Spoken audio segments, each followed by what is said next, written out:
Hi, welcome to Holistic Mojo. I'm Sahara Lee, and today I'm going to take you through a couple different stretching exercises that are great for anybody and everybody. This first stretch focuses on your low back, glutes, hips, IT band, and hamstrings.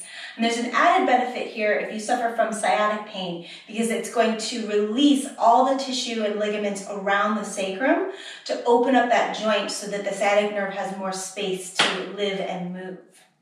What you're going to need is 2 blocks. If you don't have any blocks, that's fine. Just go ahead and find a book or something thick that's going to bring you 4 to 5 inches up off the ground. And then you can also use a couch, a chair, a stool, anything that you've got to support you under your hands. So you set yourself up with 1 block or object down on the ground and the other one in front of you. You're going to walk up to your blocks, place 1 foot up onto the block, line up the other foot next to it. So my feet are hip width apart and my heels and my toes are in alignment with each other. From here, you're going to leave that bent leg bent and roll yourself down, bringing your hands down onto a block or whatever object you're using as support. From here, I'll start to extend through the bent leg. And as I do that, you'll see that my hip lifts up. So I've got a little bit of a ski slope here from the bent leg down to the standing leg. And you want to try to keep that bent leg's shoulder and hand pressing down. So it's going to feel like a gentle twist here as well. And you're going to feel this through the hamstring, through the glutes, through the IT band. It's probably going to be significantly uncomfortable. Essentially, if it's not significantly uncomfortable, then you want to make an adjustment, make sure you've got a little more height under that bent leg's foot, or bring yourself down deeper into your forward fold. So you may not even be able to get the leg completely straight on your first try, and that's fine, just work up towards it. Tendency is to start to shift our weight backwards, because that relieves the pain, for lack of a better word. So you want to go ahead and keep your weight forward so that it's just in front of the arch of the foot, just behind the ball of the foot. And then let your head relax, let your shoulders relax. Try to relax as much as you can in this position. I know it's uncomfortable, but it will ease up over time and you will be able to sink deeper and deeper and deeper down into the pose. Now to come out of it, if you brought your hands down onto the floor, you want to bring them up onto the object. Bring yourself up, draw your belly into your low back, bend both knees, and then roll yourself up nice and slow so that your shoulders and then your head are the last things to come up. And then you're going to want to repeat that on the opposite side. This next stretch is for your quads, so the front of your thighs up into your hip flexors. So some people don't realize that your quads melt into your hip flexors, which actually attach on the very back of your iliac crest, so on the back of your pelvis, and also up in the low back. So that's why when you've got really tight quads, a lot of times you end up with low back pain. So you want to have some blocks or something in front of you for a little added support here. And you might want to place a pillow in under your knees up against the wall. Aside from that, all you really need is wall space. You can do this in front of a door, you can use it in front of a couch, whatever you've got.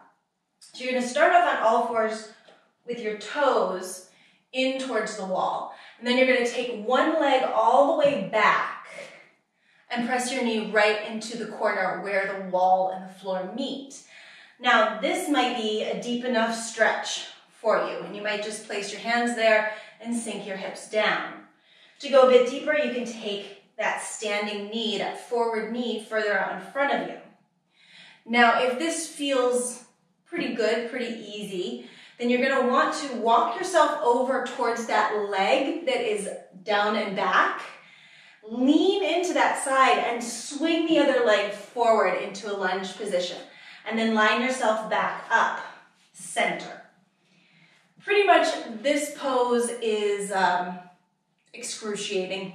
So if you're not in a buttload of discomfort, you know you need to go deeper.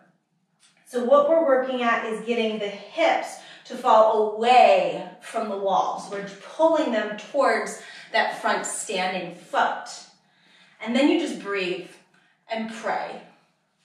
When I was teaching yoga classes, I would always do this one, and I called it the come to Jesus pose, because you suddenly find God real quick here. So you're gonna hang out from somewhere from 3 to 5 minutes. If you need to back out of it and take a breath, you just tip your hips back, drop your head down and breathe. And you can adjust yourself, because everybody's body is different, so we're all tight. We're all screwed up in different ways, essentially, just like in the rest of life. Our body is no different. So you might find that you need to be more upright and dropping those hips forward. You might find that you need to be a little bit more down. You might find that you need to come all the way down. So play with all the different options, see where you find the most pain, and then hang out there. And then you can switch this up, because this is really for the upper quad, up into the pelvis, into the low back. But if you want to get a little bit more to the belly of the quad, you just walk yourself back into what we might consider a little bit more of our traditional quad stretch. But because you're pinned here, you really get deep. So this is much different than when you're grabbing hold of your foot standing. So you want to think about lifting your pubic bone up and sending your tailbone down. And then you're using that front leg to actually push you back. And you're going to feel this really deep in the belly of the quad and even a little bit into the IT band. And then you can play with this. You can take the arm up, tip over. That's going to bring these all the way up into the waistline. You can give yourself a twist. That's going to add a whole other dimension to it. So I always think that if I'm going to be in these positions and I'm going to be uncomfortable and I'm going to be suffering, I might as well be creative at the same time. So go ahead and explore your body, see what you can find, and enjoy as much as you can this process. And then, of course, you're going to want to go ahead and do the other side. And I want you to remember that no two sides of the body are the same either. We have a tendency to use one side differently than the other. So you might find that the other side is completely different than the one you first started on. Go ahead and enjoy that side just as much. So this next one is for your hamstrings, and you're going to need a wall for this, and it is a doozy. You are going to probably find that you get some upper back, some mid back, and maybe some low back into this as well. So you're going to turn and face the wall. Bring yourself down into a forward fold by bending the knees and rolling down. From here, you're going to walk yourself up to the wall till the back of the head and the shoulders meet the wall. And then you're going to lean into the wall. So I'm using my legs to push me into the wall slightly. And then I'm just going to kind of shimmy and shake and wiggle my way down. Bend your knees a little bit. Down into the wall so that my upper back is on the wall as much as possible. And then I'm going to take these legs and press my knees away from the wall. This is going to be excruciating for the calves, for the hamstrings, even up into my glutes. But as I stay here longer and I relax my head and I relax my upper body, I'm going to start to get some decompression happening along the spine. And really, all you want to focus on when you're here is breathing, because this is incredibly intense, but incredibly effective. So focus for a second on your breath. Focus into your feet and pushing your feet down into the ground. Pressing the knees away from your face and feeling that pressure push your upper body into the wall. And you want to hang out here again 3 to 5 minutes. At first, you're going to be lucky if you make it 30 seconds. But over time, so start, today 30 seconds, tomorrow 45, day after a minute, work your way up. And eventually you'll be able to hang out here for 3 to 5 minutes. Now when you're done, all you're gonna do is lean your weight back into your heels, walk yourself back, bend your knees, and roll yourself up. Whew. Like a rag doll, and you are gonna feel like a rag doll when you're done. Because like I said, that one is gnarly. All right, so now we're coming into a twist. You're gonna bring yourself down onto the floor. Make sure you have plenty of space, the full length of your body, and about 2 or 3 feet on either side of you. And you're gonna come down onto your back.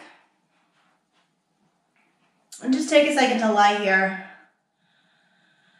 Take a few deep breaths in through your nose and out through your mouth. We've done a lot of work on the hips and the muscles that attach up into the hips. So you just want to take a second to relax, to breathe, to let all of that stuff we've just been working decompress. So just a couple rounds of breath here to fully relax.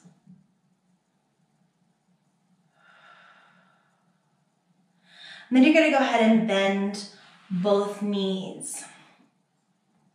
From here, you're going to pick your hips up, not too high, you're just lifting them up because you're going to move them. And you're going to swing them over to the right and set them down. So I'm kind of in this weird zigzag figure. But what that did was it just lined up my left hip with the midline of my body. So from there, I'm going to lengthen that left leg down center, so it's going to come right up against that right foot.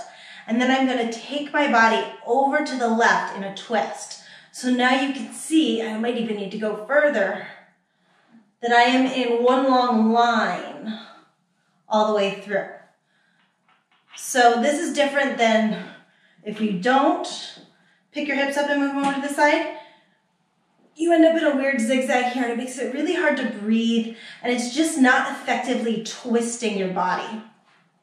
So you want to make sure you pick your hips up, lengthen that leg down, and then take your twist. And if it feels like you can go deeper, you can pick your hips up and scooch them a little bit more.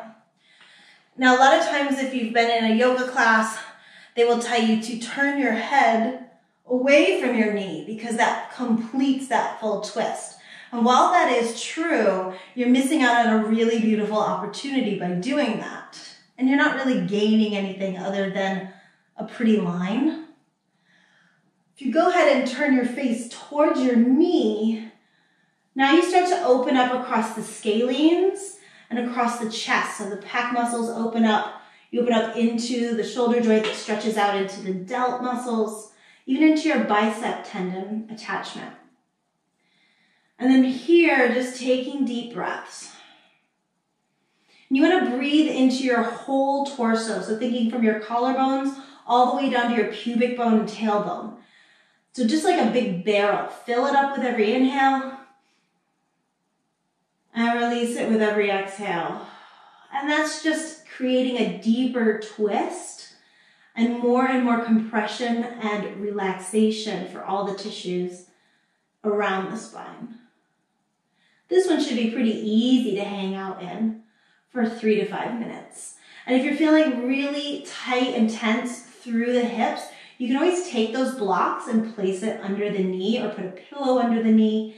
If you find that your arm is sticking way up in the air, then you definitely want to have your head turned towards the knee to stretch that out. And again, you can put a block or a pillow under that arm. 3 to 5 minutes, breathing deeply. And then to come out, you want to come out on an exhale. Bring the feet back in, pick the hips up, come center, and then relax down for a second. Take a couple deep breaths. Let everything kind of settle back into place. And then go ahead, bend the knees, pick the hips up, swing them to the left this time, bring that right leg down, and then twist over to the right. Again, if you could get a little more out of it, ooh, go ahead. Whew. Twisting to the left side here always gets me. So again, this is a great example of our bodies are different on each side. So when I twist over to the right, it's super easy for me. When I twist over to the left, you can see this left shoulder pops up, This left knee doesn't want to come down all the way. If I turn my head, then I'm getting a nice, beautiful stretch. I feel this actually all the way down into my inner elbow on this side. Then my only job is to sit here, breathe, and endure for 3 to 5 minutes.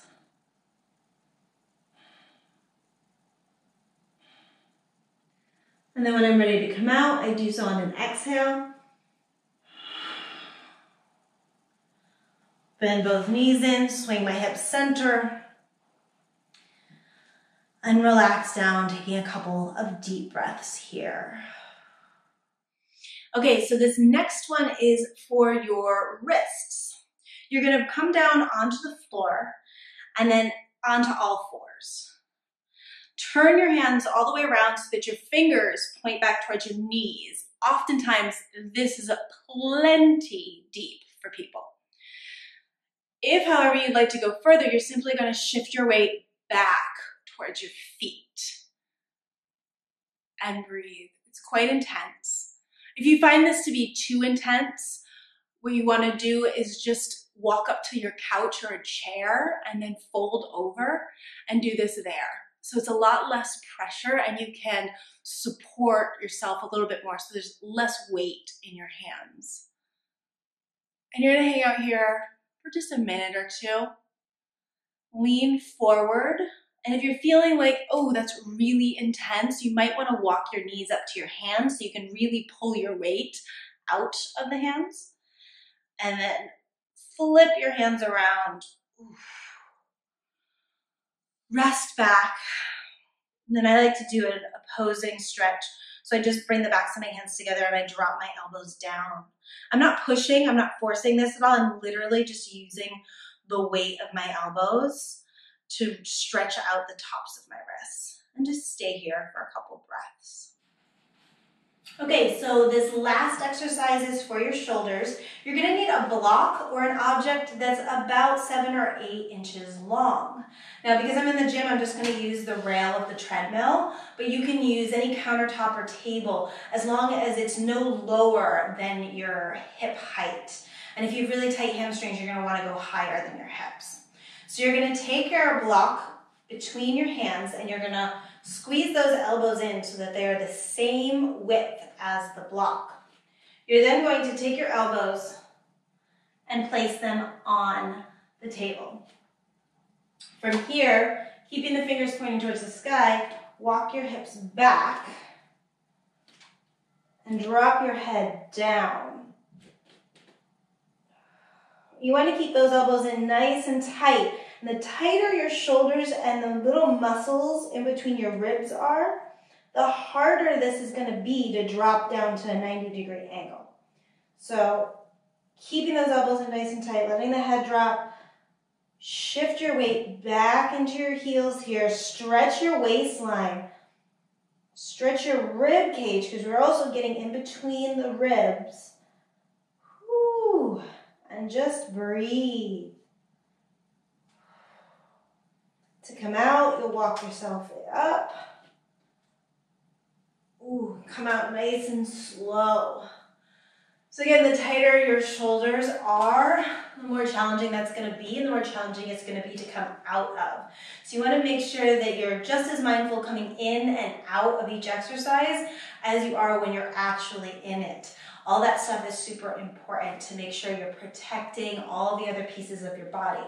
Because when one thing is really tight and really out of whack, the rest of the body wants to take over and try to help. So your job is to really harness in on that one particular area and not let it pull the rest of your body out of placement. You're going to hold that pose for about 3 to 5 minutes. Again, you might have to work up to it. And your job is just to sit there, breathe, and notice what else is going on in your body and make sure you don't go wonky anywhere else, start doing a little dance or anything. Okay, I hope those were helpful. Enjoy your day.